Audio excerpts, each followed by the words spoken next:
Hello, wonderful people. Welcome to my channel. Today, I'm going to do part 122 to my random videos and random gameplay series. In the last video of this series, we got through the first 30 minutes of Edgenuity.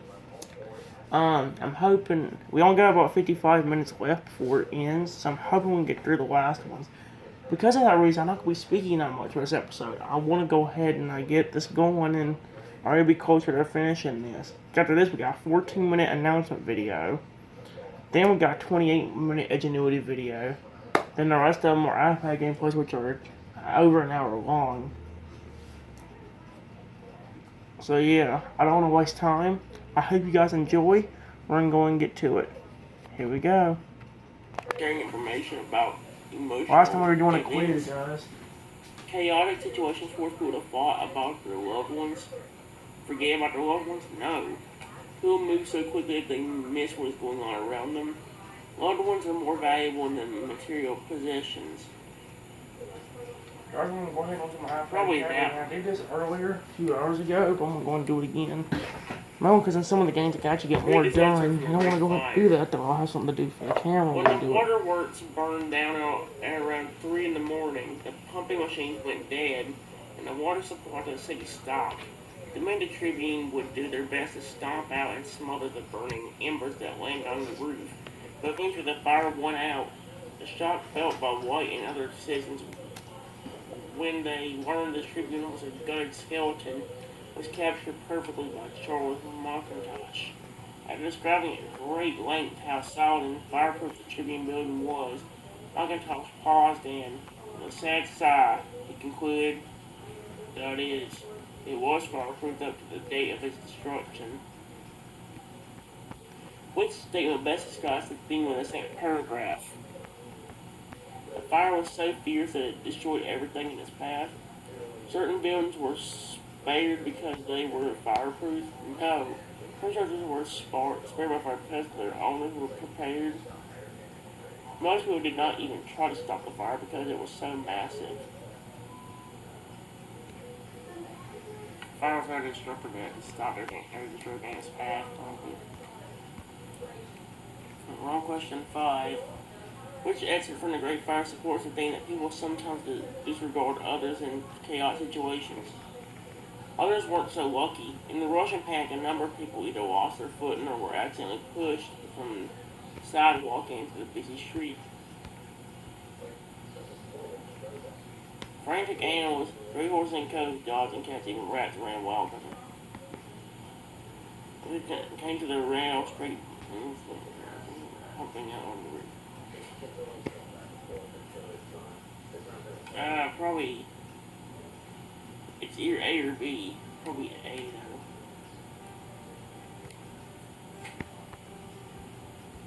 though. Which exit from the Great Fire is a counterexample of the theme that ordinary people act heroically in dangerous situations. It did come under my nose that some cartman worked for whatever the Silver Star boat really paid. Now, Brenner found continued down the street where a short, rough man grabbed on a bundle. I would not let go. What was that one? Bart picked up Willie and was carrying him while Mother had Charlotte and Robert by the hand now. Turned the wagon around and again headed south to something. B.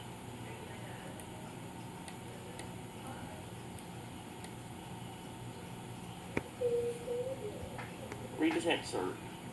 The demand for carpenters and bricklayers soared.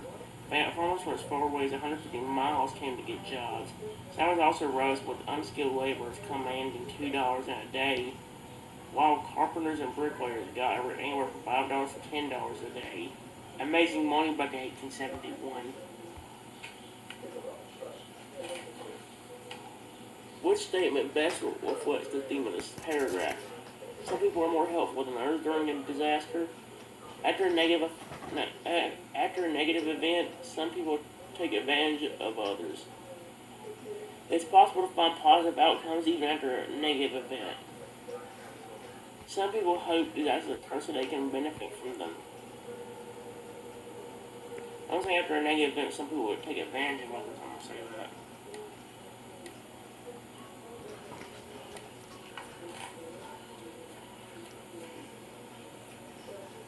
One of the first business structures up to open was William Carefoot's real estate office. Cruelty painted sign on the shack could be seen as a guiding motto for the rest of the fire victims. All gone but wife, children, and energy. As the days crept by, more and more people shook off their despondency and began to rebuild their homes and businesses. The energy star all over seemed to be catching. Which thing about her heroism does this excerpt reflect? It is heroic to communicate to the masses by putting up a sign. It is heroic to inspire others by being strong in the face of destruction. It is heroic to give your belongings to others who are suffering. It's heroic to inspire others by helping build homes for them.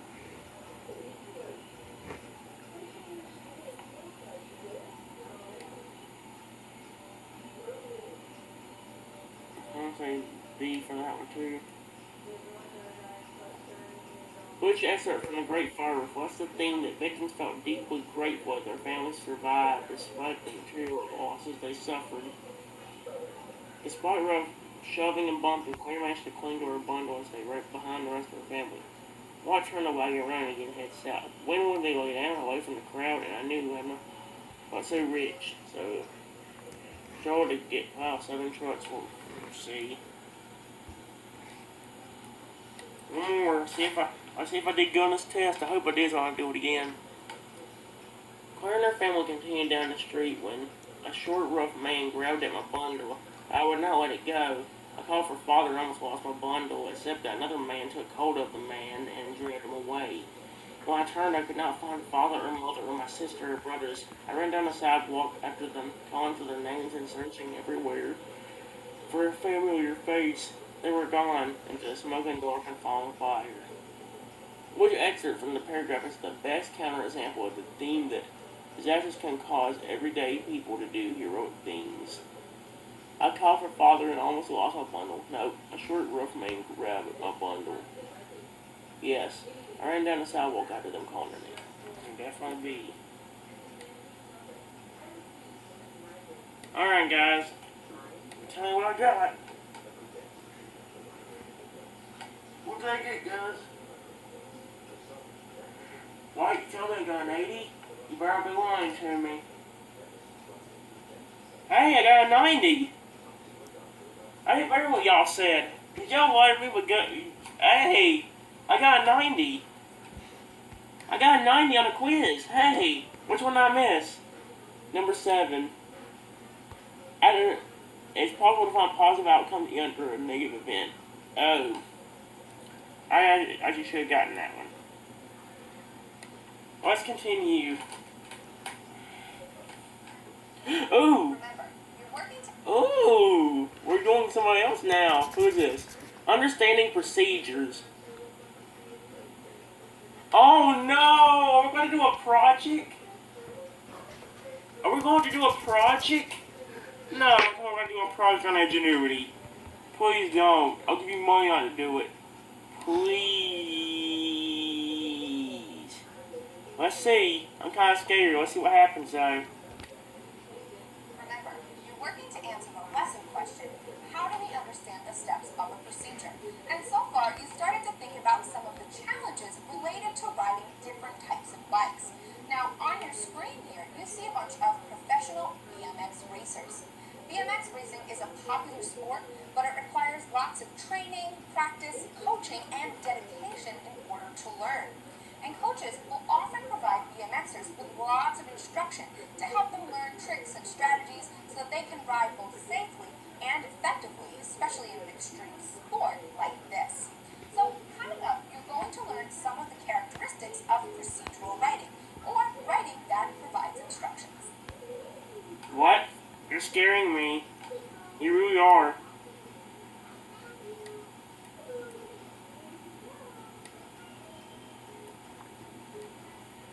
Let's take a closer look at procedural writing. And it's important to note that procedural writing is goal-driven, meaning that it's written in order that the reader can accomplish a specific goal. So let's look more closely. Procedural writing is informative writing, and it explains how to do or to make something by listing the steps in a sequence. And it's important to remember that a sequence is an order of events or actions. So let's look at a few examples. Well, recipes can help the reader learn how to prepare a meal. Manuals can help the reader learn how to fix, build, or operate something. And rules, like those that accompany certain games, like chess, will help you learn how to play. Coming up, you'll try putting events in order. Oh boy, putting events in order. Oh Lord. Look closely at the images. Which step in the life cycle of a butterfly comes first?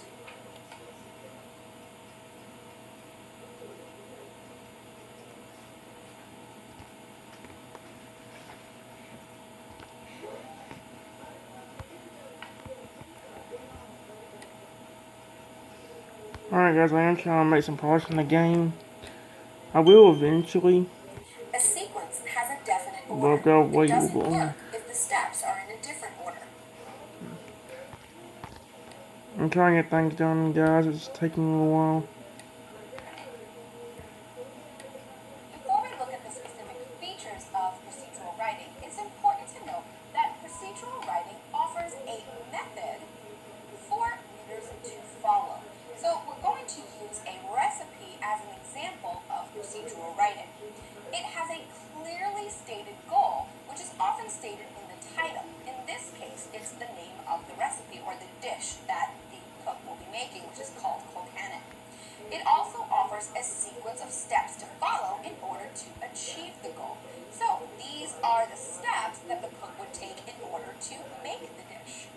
It also lists any ingredients and materials that might be needed, such as this list of ingredients here, and it uses imperative verbs to direct readers' actions. Now, you may not be able to see this as clearly, but we have words like mash, bring, beat, and serve, which are all examples of imperative verbs, and you'll learn more about those next.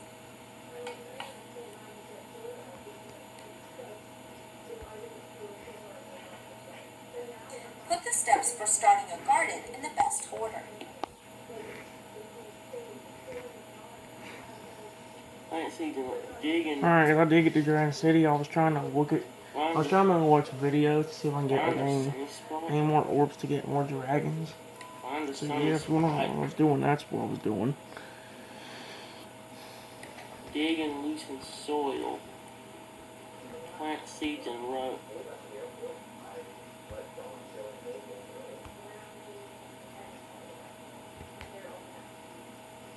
Listen to the soil. Plant seeds in rows. That'd be it. Putting the steps in the best order helps you see the logical connection between steps. Oh, so the correct order for putting in a garden would be find a sunny spot, dig in loosen soil, mix nutrients into soil, plant seeds in rows, and water well. Glad you got that right. Woohoo! Oh my, what is that? You're well on your way to answering the lesson question, how do we understand the steps of a procedure? And you should recall that a procedural text is meant to communicate a method for achieving a goal, such as how to replace the chain on a bicycle.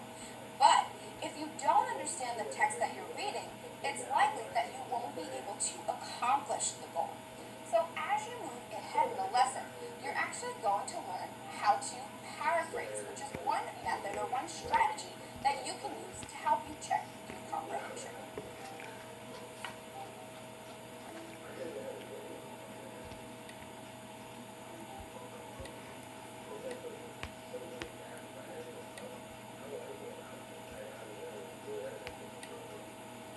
I'm about to go over how to paraphrase a difficult section of text. So, to paraphrase means that you need to restate the main idea of a small section of text.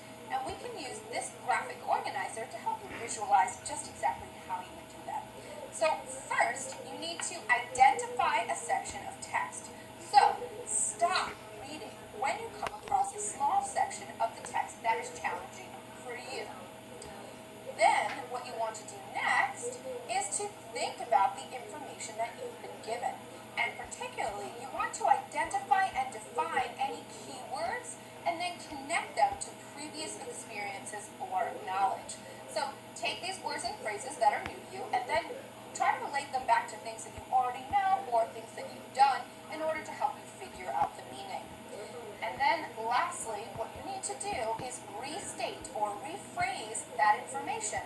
So you're going to paraphrase by putting the same ideas and facts into your own words. And it's really important to note here that you want to make any difficult or technical language easier for yourself to understand. So use a simpler form of the language when you're writing up your paraphrasing.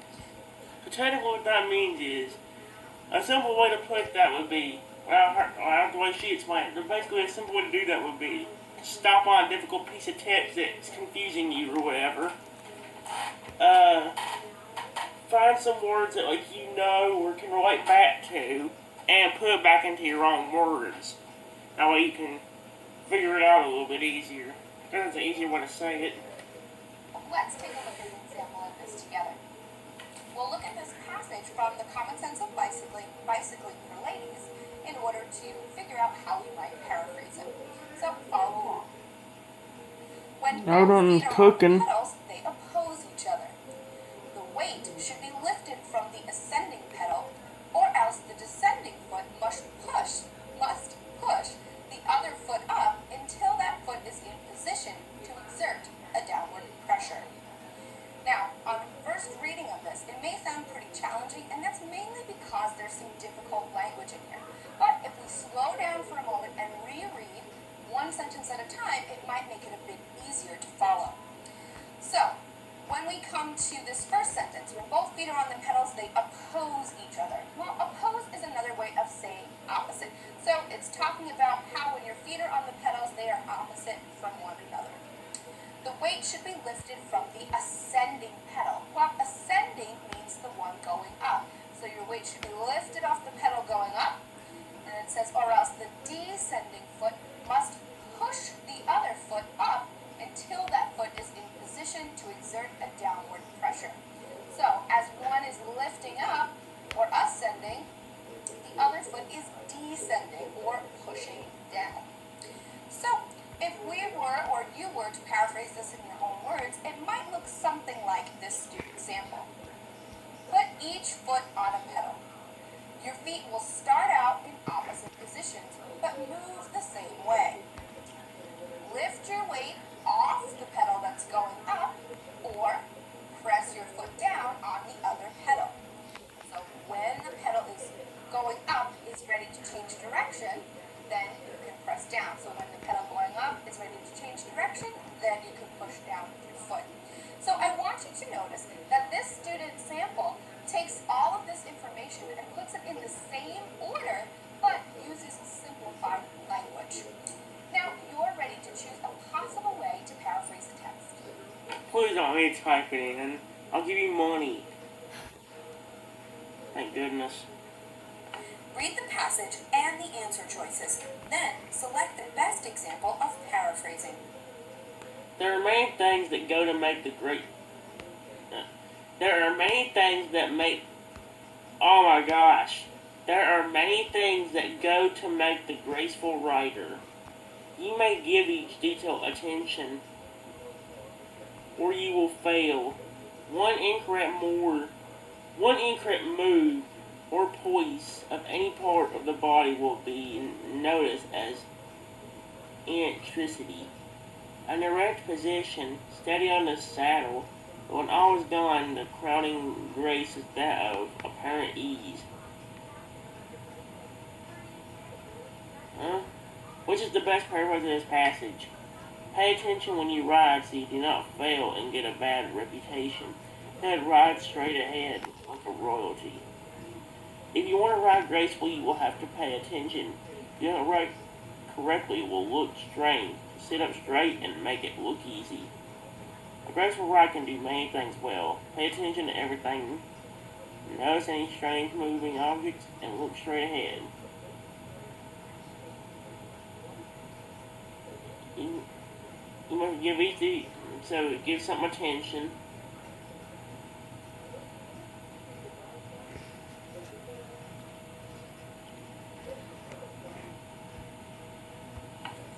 So things either B or C. Yes. Read the passage one sentence at a time and look up any unfamiliar words.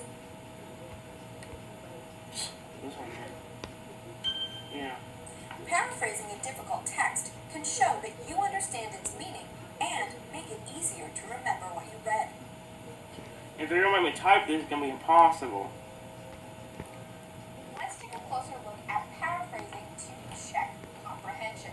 So paraphrasing can help you check your understanding as you read, and that means the same as checking your Sorry guys, I was comprehension. moving the chair so I can Let's put take my a look leg at on this it. graphic organizer on your screen, which will give you some steps to follow or a good visual on how to go about paraphrasing. So first you're going to read a section of the text, and what you need to ask yourself is, can I paraphrase it? So if the answer is yes, then you've got the green light and you can keep going on, or you can continue reading. However, if you're trying to paraphrase the text and you find it difficult, then you need to actually stop, go back, and reread. So how do you go about doing that? Well, it's common to reread a difficult passage 2 or more times in order to help you figure it out.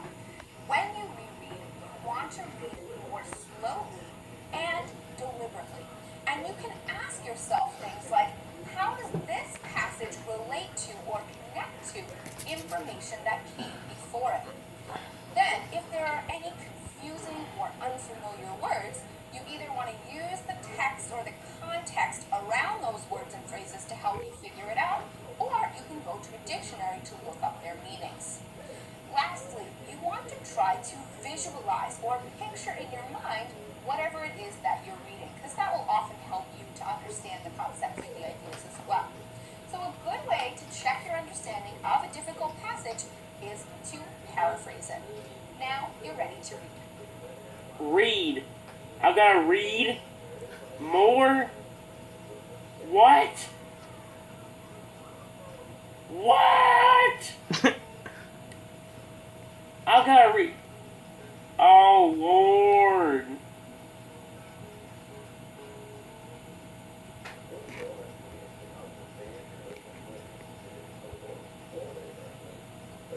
Miss? Miss? Miss? Why is she speaking? She was supposed to be... You're ready to read 2 procedures from The Common Sense of Bicycling, Bicycling for Ladies by Maria E. Ward, and The Bicycle, Its Selection, Riding, and Care by L.F. Corns. Read the information on the screen to review the features of procedural writing and the strategy of paraphrasing to check understanding. When you're ready, begin reading. Remember to look for the features of procedural writing, identify the order of steps in a sequence, and paraphrase difficult passages to check your understanding. Read the passage, read the procedures here. No, I will never. Oh, it's only 3 pages. Oh my gosh. Here we go. When both feet are on the pedals, they oppose each other. The weight should be lifted from the ascending pedal, or else the descending foot must push the other foot up until that foot is in a position to exert a downward pressure. This instruction applies to forward pedaling only. For back pedaling or backing, the movement should be reversed. Practice pushing first with one foot and then with the other, taking the weight off the opposite pedal in each case. At each push of the pedal, a little pull on the handlebars, pulling with the hand on the same side on which you are pushing with the foot, will keep the wheel from falling. Look well ahead.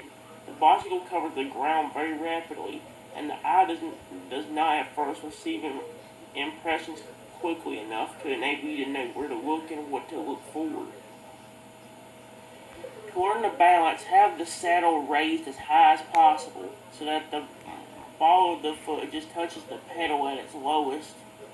Practice wheeling in this way with an instructor or alone on a smooth surface where you are sure to be undisturbed. Oh my gosh. The hands naturally take a position where it is easy to grasp the handles of the handlebars. The handlebar conveys 2 principal movements to the first wheel, a short wiggling movement and a longer steering sweep. The handlebars also assist in maintaining the seat at first. The handlebars also assist in maintaining the seat at first. The riders explain that the handlebars not only allow the rider to steer the bicycle, also help keep the rider on the bicycle seat.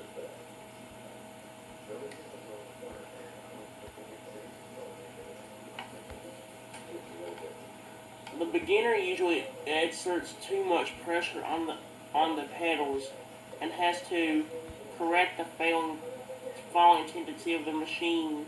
This is very hard work, and stiff arms and shoulders and blistered hands may be often thus accumulated for. They are the result of badly balanced pedaling. To be able to sit comfortably at work and to feel that it is not so hard after all is a great advance.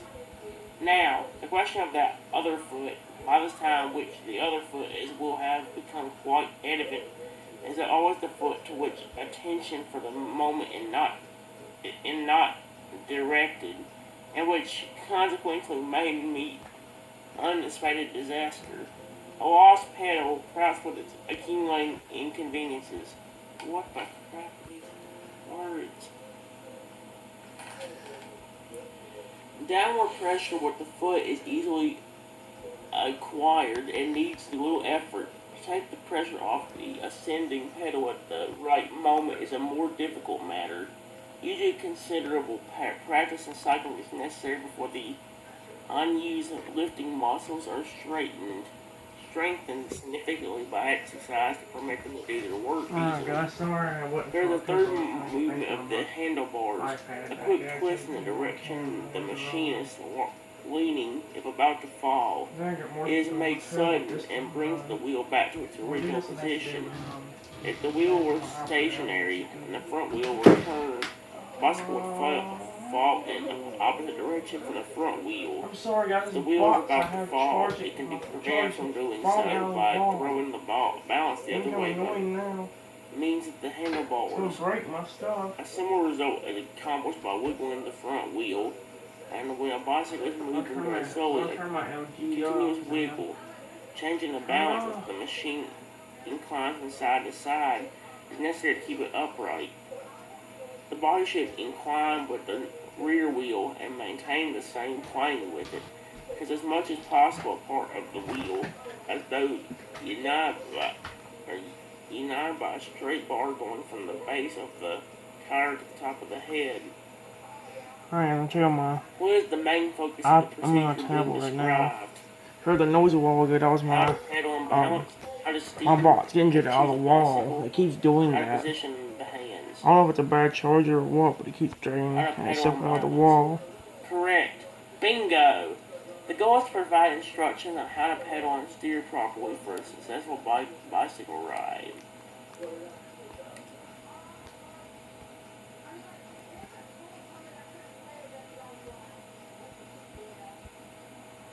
Audio. The Bicycle, its selection, Riding and Care, by L.F. Carnes, from How to Ride. There are many things that go to make the graceful rider. You must give each detail attention or you will fail. One incorrect move or poise of any part of the body will be noticed as equitantrial. In a erect position, steady on the saddle, but when all is done, the crowning grace is that of apparent ease. They who pitch the body forward with every downward push make the bicycle appear to be a treadmill, requiring so many horsepower to move it. Rocking from side to side creates a chilling sensation to those looking on. Sounds too low, toes in, knees out, elbows high, head low, back hump. I'm doing battles right now to get more evolution points. I do got 200, but I ain't up to about everybody. You may commence I got with most the wheels saddle on with 20 and some but on do with not 30 use as it well. this way long enough to allow yourself to become fixed in a bad habit. Raise the saddle until high enough to complete straightened out of the knee and a little dropping of the toes when the pedals are at the lowest point. Place the saddle far enough forward to get the position. The peak of the saddle should be a little forward of the crankshaft. However, as saddles vary in length, this rule is somewhat arbitrary. There should be no sensation of kicking backward. As you place the saddle forward, raise it in front. Many riders fail to do this, and the result is that they have to bear heavily on the handles to keep from slipping forward. If the saddle does not admit significant canting, then you have bought the wrong one. The person is a little more trying on the quantities of the saddle than the far back position. There's audio. The rider uses interesting language to describe how to properly adjust the height of the bicycle seat to ride successfully. Look for key words and phrases to identify the steps involved in finding the proper adjustment, which varies for each rider. Who the crap was that? I tried doing the audio before it wouldn't work. Now it works randomly. That scared the crap out of me. Your comfort as a rider most depends on the qualities of your saddle. You cannot give this too much attention. Before you buy, you had better turn back again to a previous chapter and study the saddle question very closely. The recommendation of another. Should his position differ from the one you have intended to adopt, would be of little use to you. If the bar back position is intended, the saddle may be lower in front and the rear spring should be the least yielding. To adopt the erect position, the saddle must have the most yielding spring at rear. Though well to caution you against passing final judgment on a saddle at first trial, for a new rider may feel uncomfortable or become saddle sore by riding the best saddle ever made. What is the main focus of the procedure being described? How to buy a saddle on a bicycle, how to coast safely down steep hills, how to adjust a saddle properly, how to maintain good posture. Wow, guys, that was what the inside. I'll stop it here from now. Alright. Sorry, this really ain't the best, but I was trying to get things down on my iPad and tablet, so yeah. Bye-bye, everyone.